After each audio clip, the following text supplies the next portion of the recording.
Mes frères, en tant que des hommes, il nous arrive de passer par différentes expériences, heureuses ou malheureuses.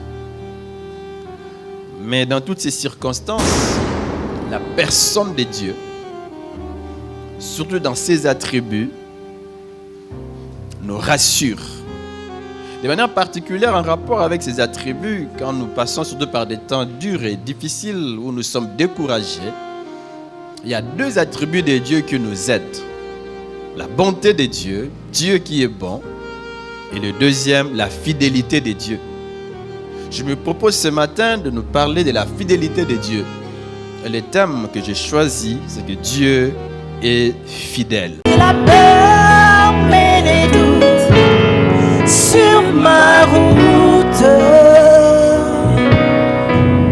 Sur ma route, je chanterai, tu es fidèle.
Fidèle. Seigneur, tu es là au milieu de nous pour glorifier ton nom, pour parler à nos cœurs et pour nous faire énormément de bien. Totikeli tango oyo pambola yango pe koba kozala kati na biso na kombo na Yesu. Amen. J'aimerais ce matin continuer avec la réflexion que nous avons commencé les dimanches passés sur Dieu est fidèle. Et les textes que je nous propose à lire se trouvent dans... En fait, il y a plusieurs textes que nous pouvons lire. Dans Deutéronome, Ésaïe 46, 3, 4. Nous pouvons écrire ces textes que nous lirons après. Ésaïe 46, 3, 4. Deutéronome 23, 22 à 24. Et les psaumes 78, 3 à 22. Amen. Avant tout temps, le texte, donc, dans le but que tu continues à penser sur Nzambaza fidèle. Tu vois que notion sur la fidélité, tu retiens que misato, fidélité, ezakola kisa. Et là, on a yambo, fidélité, ezola kisa. Tu vois qui était Nzambe, azali constant. Idée à constance, à ninganarate, à changearate. Idée à yambo, il y a fidélité, tu vois qu'il y a constance. Constance. Idée à mi balé aux fidélité et la kisi et lui que solide. Et que servir d'appui que moutaye kameli yango. Idée à mi sato, oh ezo bimana mo fidélité zali que la digne ya confiance. Donc, trois mots, il y a la confiance dans la fidélité, il y a la solidité dans la fidélité, il y a la constance. Et Dieu est constant. C'est l'idée de fidélité. J'ai commencé, je veux achever. Alléluia. J'ai commencé à vous prendre en charge. Je ne m'arrêterai pas. Je ne m'arrêterai pas. Je continuerai jusqu'à votre vie. J'aime ces textes. Jusqu'à votre vieillesse, je serai le même. Jusqu'à votre vieillesse, je vous soutiendrai. Je vous soutiendrai. Je l'ai fait. Hier, je l'ai fait. Je ne m'arrêterai pas en chemin. Est-ce que vous me suivez? Hier, je l'ai fait. Et je veux encore vous porter, vous soutenir et vous sauver. J'aime ça. J'aime ça. J'aime ça. L'autre version dit ceci. Écoutez-moi, famille de Jacob, vous tous qui restez de la communauté d'Israël, je me suis chargé de vous depuis le ventre de votre mère. Je me suis chargé de vous. Alors que personne ne vous avait encore vu. Personne ne vous connaissait encore. Alors que vous étiez encore dans les lieux secrets. Moi, Dieu, je me suis chargé de vous. Je vous ai porté dès avant votre naissance. Il ne s'arrête pas là. Il continue en disant, jusqu'à votre vieillesse, je serai le même. Jusqu'à vos cheveux blancs, je vous soutiendrai. Y a-t-il quelqu'un ici qui croit que Dieu l'a soutenu hier, qui est convaincu que dès sa naissance, Dieu était avec lui? Y en a-t-il ici? Y a-t-il encore quelqu'un qui croit que jusqu'à sa vieillesse, Dieu va le soutenir? Que Dieu va rester le même?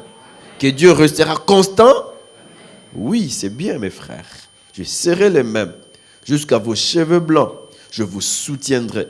Comme je l'ai déjà fait, je veux encore vous porter, vous soutenir et vous préserver. Oui, Seigneur, merci. Je veux encore vous porter et vous soutenir. J'ai dit, ça c'est la constance. Dieu reste constant. Constant. Il reste fidèle. Et c'est vraiment important, comme je l'ai dit, que nous puissions avoir confiance en Dieu. Compter sur lui pour notre vie présente et pour notre vie future, notre vie à venir. Très important. Compter sur Dieu pour chaque aspect de notre vie, chaque aspect. Dans les domaines des mariages, compter sur Dieu. Compter sur Dieu. Ce qui concerne les études, compter sur Dieu. Je l'ai toujours dit ici que mon père est mort avant que je termine mes études. Et il n'avait pas assez d'argent pour prendre soin de moi. Mais Dieu m'a ouvert des portes. Dieu m'a soutenu. Je l'ai dit toujours ici. J'ai étudié par miracle. Oui, mes frères. Par miracle. Dieu ouvre des portes. Je sais que même au milieu de nous, il y a beaucoup qui ont des difficultés d'argent en rapport avec leurs études. Mais apprenons à compter sur Dieu. Ne comptons pas sur les hommes. C'est vrai, Dieu peut nous ouvrir des portes pour que les hommes nous soutiennent. Mais regardons à Dieu. Regardons à Dieu. Il ne peut pas nous laisser. J'ai aussi vu des gens qui n'avaient ni père ni mère, mais qui ont été soutenus par Dieu. Dieu leur a ouvert des portes. Si vous voyez leur vie aujourd'hui, il n'y a aucune ressemblance avec ce qu'elle a été hier. Dieu bénit, Dieu soutient ses enfants. Comptons sur lui, mes frères. Amen. Comptons sur lui pour nos études, pour notre mariage, pour notre vie familiale. Comptons sur Dieu. Compte sur Dieu pour ton mari. Compte sur Dieu pour ton épouse. Compte sur Dieu pour tes enfants. Dieu les prendra en charge et Dieu les soutiendra. Amen.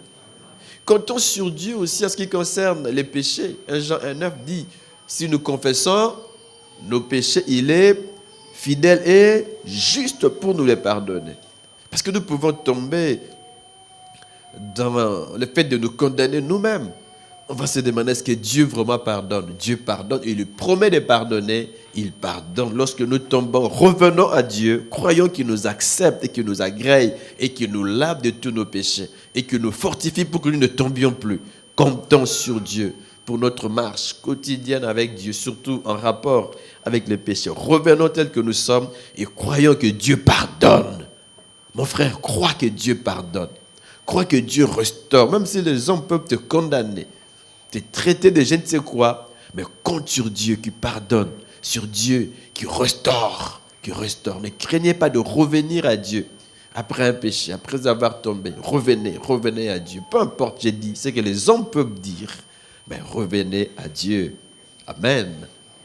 Donc ça, c'est la première attitude. Nous devons apprendre à faire confiance en Dieu. Mais il y a quelque chose à éviter ici. Je l'ai dit souvent ici, nous devons éviter la crise de confiance. La crise de confiance. C'est une crise qui survient généralement lors des difficultés. Vous savez, lorsque Josué a envoyé, n'est-ce pas, lorsque les espions devaient aller faire leur travail à Canaan et qu'ils reviennent, que ce soit au temps de Moïse, au temps de Josué, ces gens n'ont pas eu confiance en Dieu. Ils ont douté de Dieu à cause des circonstances de ce peuple puissant et fort qui habitait cette contrée. On doute de Dieu. Souvent devant les difficultés, n'est-ce pas, dans nos cœurs, peut naître la crise de confiance. On n'a plus confiance en Dieu. On commence à douter de la grâce de Dieu, de sa puissance, de sa fidélité, de son amour. Est-ce que Dieu m'aime vraiment? Est-ce que Dieu nous aime? Ce n'est pas pour nous faire tomber en simple désert qui nous a fait sortir d'Égypte. Ah, vous voyez, mes frères, la crise de confiance survient généralement lors des difficultés. Et la crise de confiance survient aussi lors du chuchotement du diable. Vous savez que Dieu chuchote à nos oreilles. Oui, mes frères, et c'est bien lorsque Dieu nous chuchote dans nos oreilles. Il vient nous éclairer, surtout nous qui sommes pasteurs. Nous avons toujours besoin du chuchotement de Dieu.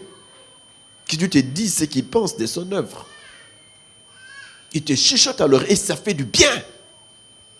Vous êtes sûr que c'est Dieu qui vous parle, qui vous conduit.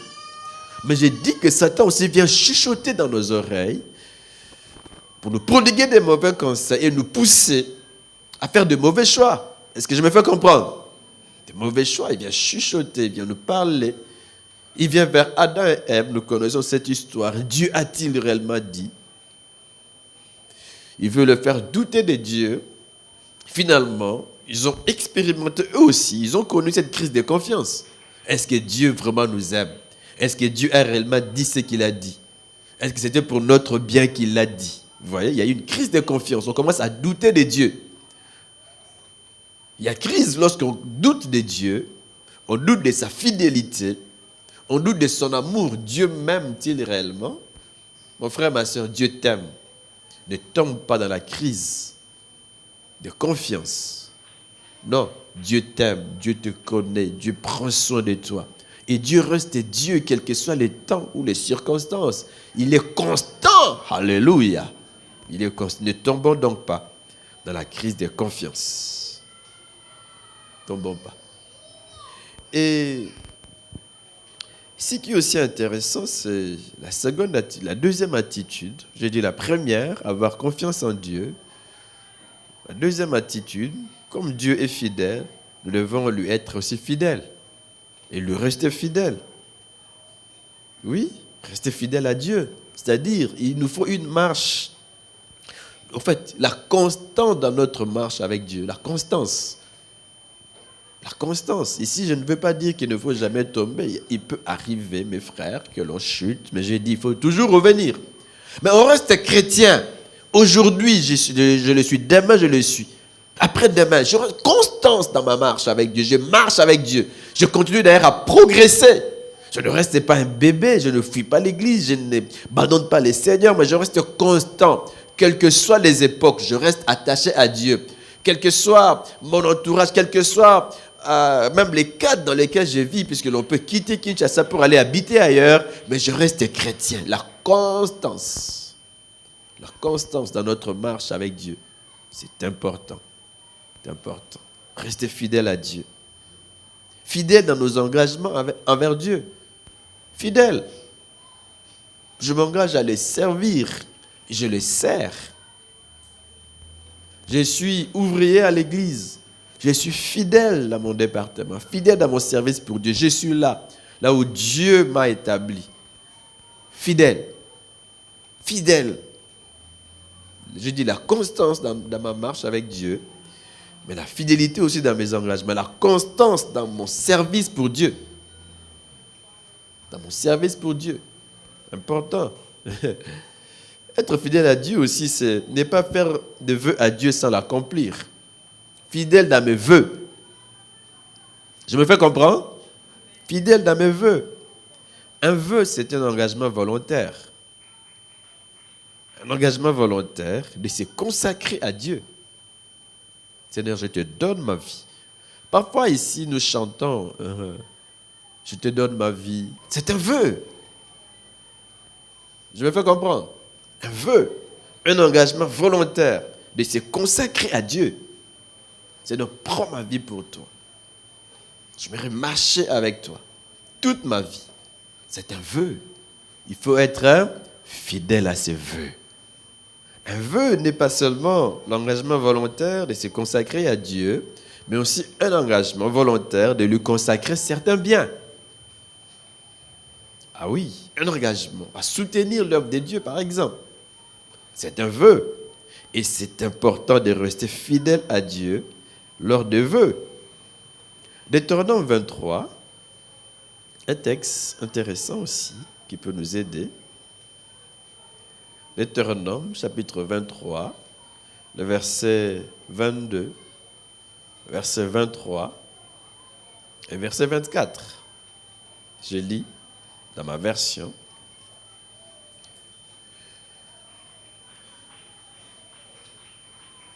Si tu fais un vœu à l'Éternel ton Dieu, tu ne tarderas pas à l'accomplir.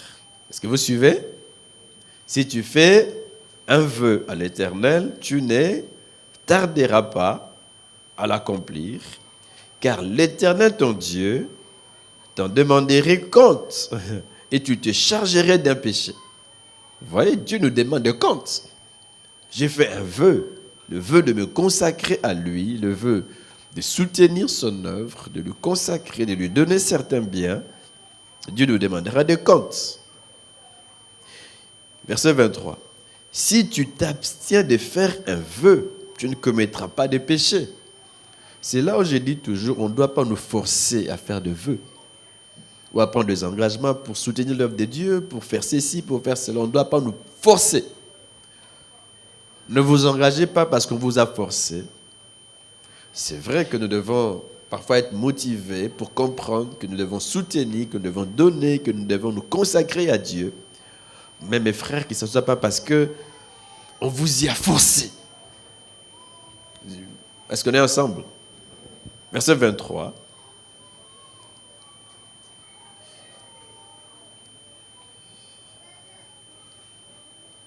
Si tu t'abstiens de faire un vœu, tu ne commettras pas de péché. Verset 24.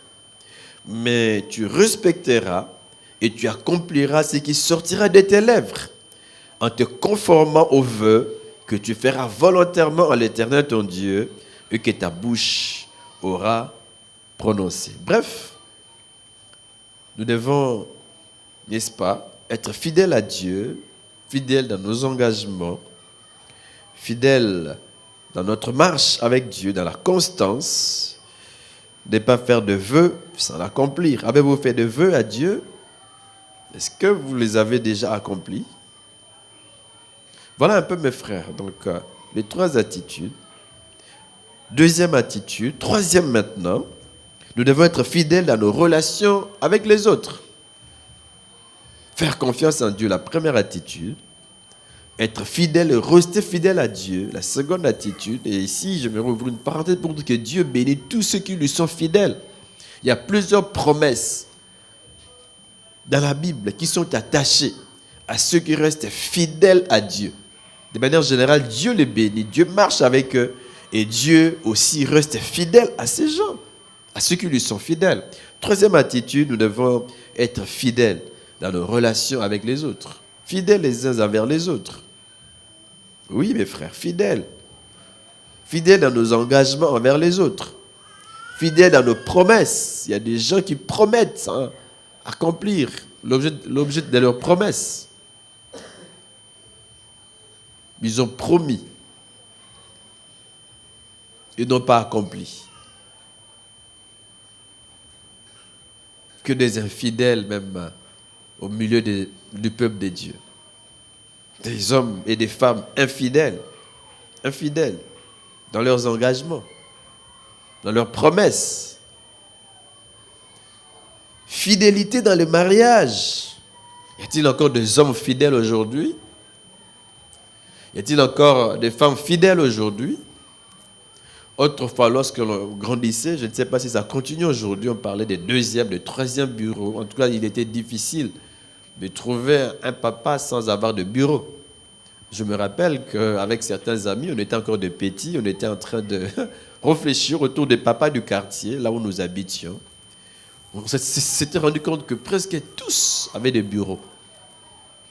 Donc, des hommes infidèles. Infidèles, avec 2, 3, 4 femmes. Alors que dans les mariages, on doit rester fidèle à un seul époux, fidèle à un seul partenaire, fidèle à mon épouse, fidèle à mon époux. Je me fais comprendre. Y a-t-il encore des hommes qui sont fidèles? Il y en a d'autres qui n'ont pas 2 ou 3 femmes, une seule femme à la maison, mais ils en ont d'autres, en cachette, à gauche et à droite. Parfois, maman ne connaît rien. Il y a aussi des épouses infidèles, n'est-ce pas vrai? Mais restons fidèles, même dans les mariages, restons fidèles.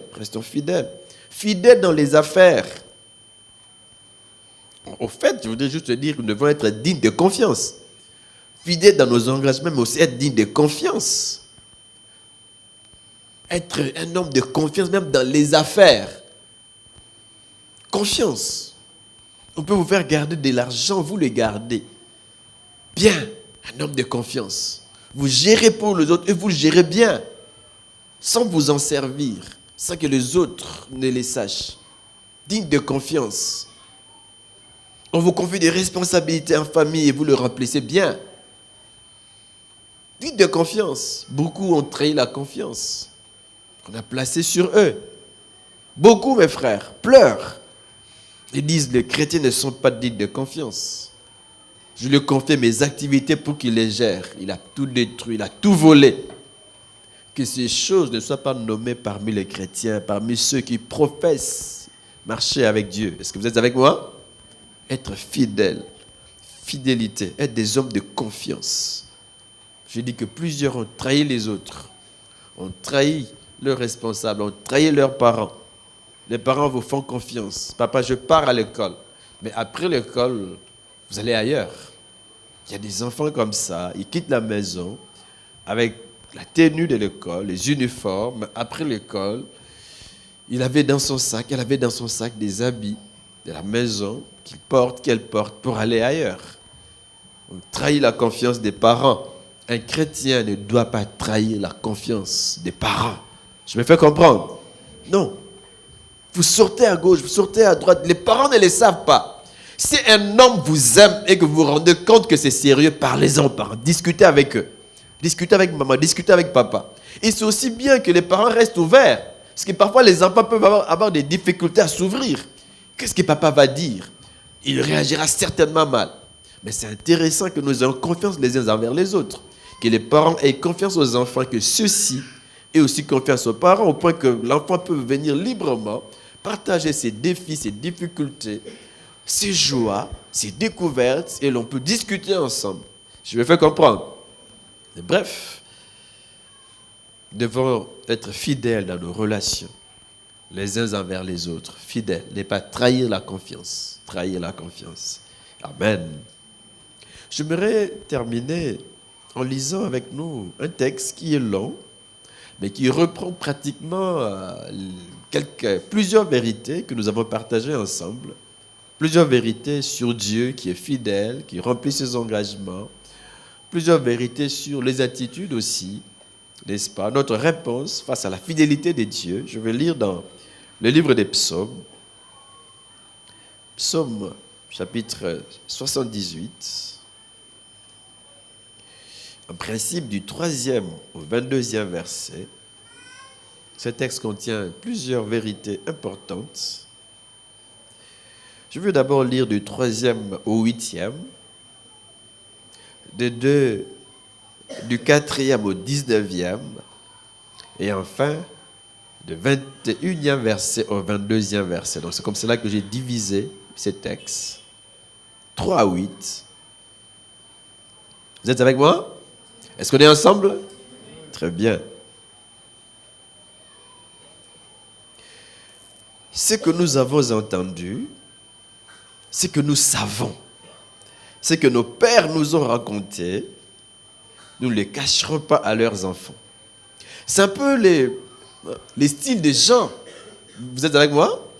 Jean, dans ses épîtres, lorsqu'il veut prouver l'historicité de Jésus, que Jésus a existé, que Jésus c'était lui, le sauveur. Il dit, nous l'avons vu, nos mains l'ont touché. Vous êtes avec moi? Il dit, nous avons entendu ce que nous avons entendu, ce que nous avons touché. Amen. C'est le même style que je retrouve ici. L'auteur dit, c'est que nous avons entendu. C'est que nous avons entendu. C'est que nous savons. Le deuxième élément, c'est que nous savons. 3, c'est que nos pères nous ont raconté. Nos pères, les pères ont joué un grand rôle. Ils nous ont raconté. À notre tour, comment devons-nous réagir? D'abord, nous avons entendu. 2, nous savons. 3, nos pères nous ont raconté. C'est déjà, ça c'est dans le passé. Mais comment réagissons-nous aujourd'hui? Comment devons-nous réagir aujourd'hui? Il dit, nous ne les cacherons pas à leurs enfants. Nous redirons à la génération future les louanges de l'Éternel. 1, 2, sa puissance. 3, et les merveilles qu'il a accomplies. Très intéressant. Ce n'est pas une étude biblique, sinon j'allais un peu m'étendre, n'est-ce pas? Les merveilles qu'il a accomplies. Verset 5. Il a établi un témoignage en Jacob. Il a mis une loi en Israël et il a ordonné à nos ancêtres de faire quoi? De l'enseigner à leurs enfants. 6. Pour que la génération future, n'est-ce pas, celle des enfants à naître, la connaissent et que devenus grands, ils en parlent à leurs enfants. De génération en génération, l'on transmet l'évangile, l'on parle de Dieu, l'on transmet, en fait, c'est la transmission de la foi aux générations futures. Verset 7. Ainsi, ils mettraient quoi? Leur confiance en Dieu. Ils n'oublieraient pas la manière d'agir de Dieu, n'est-ce pas? Et respecteraient quoi? Ses commandements. On voit ici un élément important qui peut permettre aux autres générations futures, de mettre leur confiance en Dieu. C'est quoi? C'est la transmission de la foi. Vous avez vu cela, n'est-ce pas? La transmission de la foi. La parole de Dieu. Les exploits que Dieu a accomplis au milieu des hommes. Ces choses-là vont aider les autres à faire confiance en Dieu. On voit déjà ici, mes frères, que si nous voulons continuer à faire confiance en Dieu, nous avons besoin de nous attacher à la parole de Dieu. À sa parole. Connaître ce que la Bible dit. On parle des exploits de Dieu dans le passé. C'est bien fait. Qu'est-ce que Dieu a fait hier? Si hier il l'a fait, aujourd'hui encore il peut le faire. Jusqu'ici, Dieu nous a soutenus. Ça signifie que demain encore il nous soutiendra. Ne jamais oublier ce que Dieu a fait avec nous hier. Il le fera encore aujourd'hui. Si hier, il a veillé sur nous, il va continuer à veiller sur nous aujourd'hui. Est-ce que vous êtes avec moi? Très important. Ce qu'il a fait hier. Ce qu'il a fait hier. Verset 8. Donc, je reprends le verset 7. Ainsi, ils mettraient leur confiance en Dieu. Ils n'oublieraient pas la manière d'agir de Dieu et respecteraient quoi? Ses commandements. Attachons-nous à la Bible, à ce que la Bible dit, à ce que Dieu a dit qu'il est, à ce que Dieu a dit qu'il fait, à ce qu'il dit qu'il peut faire, et même à ce qu'il a déjà dit et fait. Amen. Ce que nous avons entendu, c'est bien d'entendre. Qu'on ne nous prêche pas n'importe quoi, ça va influencer notre foi. Qu'est-ce que nous entendons? Ça influence nos vies. Il nous faut entendre des choses qui viennent de Dieu et de la Bible. Des choses qui nous dévoilent ce que Dieu et ce que Dieu a fait. Ça va nous aider à placer notre confiance en lui. Au verset 8, la Bible dit, « Ainsi, ils ne seraient pas comme leurs ancêtres, une génération désobéissante et rebelle. Une génération dont les cœurs étaient inconstants et dont l'esprit n'était pas fidèle à Dieu. Donc, d'un côté, on nous donne des ingrédients, des éléments qui peuvent nous aider à placer notre confiance en Dieu et à continuer à compter sur Dieu. Des gens qui étaient inconstants, des gens qui n'ont pas cru Dieu. Est-ce que vous me suivez? Ils n'ont pas cru Dieu, ils n'ont pas cru sa parole. Ils ne seraient pas comme leurs ancêtres. Une génération désobéissante et rebelle. Une génération dont le cœur était inconstant et dont l'esprit n'était pas fidèle à Dieu. Apprenons à être fidèles à Dieu. Amen. Lisons la deuxième partie de ce texte, à partir du 4e verset. Les hommes d'Éphraïm, armés de leurs arcs, ce sont des guerriers, vous voyez cela, n'est-ce pas? Ce sont des guerriers. Armés de leurs arcs, ont tourné les dos le jour du combat. Ils ont fui. Ils ont essuyé des défaites. Est-ce que vous me suivez? Est-ce qu'on est ensemble? Est-ce qu'on peut balancer la main pour que je sache vraiment qu'on est ensemble? Les hommes d'Éphraïm ont tourné les dos. Est-ce qu'ils avaient des armes entre leurs mains? Oui. Armés de leurs arcs, ont tourné le dos le jour du combat. Pourquoi? Verset 10. Ils n'ont pas gardé l'alliance de Dieu. Non. Ils ont refusé de se conformer à sa loi. Ah, vous voyez? Ils n'ont pas tenu compte de la parole de Dieu, de sa loi. Non. Ils n'ont pas fait ce que Dieu attendait d'eux. Non. Ou ils n'ont pas agi selon la parole de l'Éternel. Non. Ils ont oublié ses actes. Et la parole de les actes. Les bienfaits de Dieu hier, ses exploits au milieu d'eux. Dieu avait guéri, Dieu avait soutenu, Dieu nous avait ouvert la mer, Dieu nous avait accordé la victoire sur tel peuple. Mais ils oublient tout cela. Ils oublient. Ils oublient. Ils ont oublié ses actes, les merveilles qu'il leur avait fait voir. Ah, vous voyez? Mais ici, maintenant, l'auteur commence à parler des merveilles. Au verset 12, il dit, devant leurs ancêtres, il avait fait des miracles en Égypte, n'est-ce pas vrai? Des miracles en Égypte. Dans les campagnes de Tsoa, il avait fendu la mer pour le faire passer, n'est-ce pas vrai? Il avait dressé l'eau comme une muraille. Les Nils qui s'ouvrent et le peuple passe. Verset 14. Il les avait guidés le jour par la nuée et toute la nuit par un feu éclatant. Il avait fendu de rochers dans les déserts pour qu'ils boivent, vous voyez? Et il leur avait donné à boire en abondance. Verset 16. Du rocher, il avait fait jaillir des sources et couler de l'eau comme des fleuves. Mes frères, rien ne s'oppose à Dieu. Sa puissance est sans limite. Regardez un peu les exploits que Dieu a accomplis au milieu d'Israël. Ce sont des choses que nous connaissons. Verset 17. Mais ils ont continué à pécher contre lui, à se révolter contre les Très-Hauts dans les déserts. Verset 18. Ils ont provoqué Dieu dans leur cœur en demandant de la nourriture à leur goût. Ils ont parlé contre Dieu. Ils ont dit, Dieu pourrait-il dresser une table dans les déserts? Vous voyez? Au fait, ils sont tombés dans quoi? Dans la crise de confiance. Vous voyez? Ils ont oublié ce que Dieu a dit, ce que Dieu a fait, devant des obstacles, devant les manque de nourriture, manque d'eau. Ils tombent dans la crise de confiance. Oubliez ce que Dieu a fait hier. Mes frères, ça peut aussi nous arriver que nous tombions dans la crise de confiance. Nous avons besoin de prier que Dieu nous aide à ne pas tomber dans l'infidélité à Dieu, à ne pas tomber dans la crise de confiance, à oublier sa parole, à oublier ses exploits, à oublier de rester fidèle à Dieu. Fidèle à Dieu.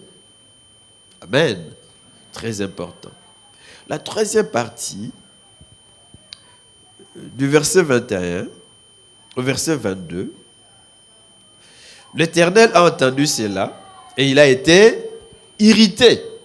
Un feu s'est allumé contre Jacob et la colère a éclaté contre Israël parce qu'ils n'ont pas cru en Dieu, parce qu'ils n'ont pas eu confiance dans son secours.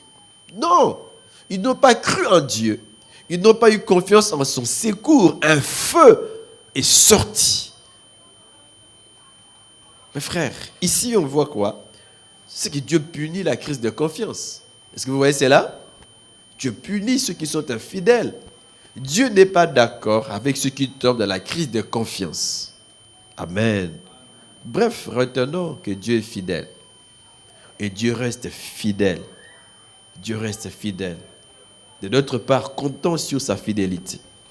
De notre part, restons aussi fidèles à Dieu. De notre part, soyons fidèles les uns envers les autres. Et ne tombons pas dans la crise de confiance. Ceux qui sont fidèles à Dieu, Dieu le bénit. Ceux qui croient en la fidélité de Dieu, le voient aussi dans sa fidélité.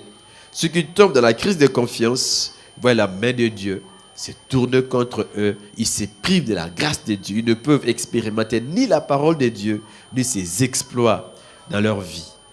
Ayons confiance en Dieu. Dieu est fidèle. Comptons sur sa fidélité et nos vies sur la terre seront des vies bénies et heureuses. Amen. Est-ce qu'on peut prier le Seigneur?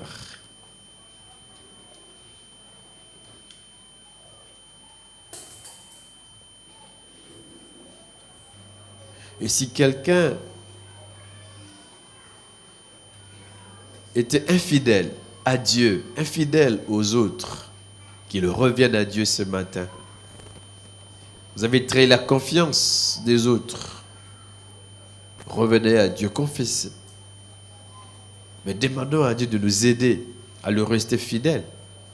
Demandons à Dieu de nous aider à lui faire confiance, malgré les temps, malgré les circonstances. Prions le Seigneur.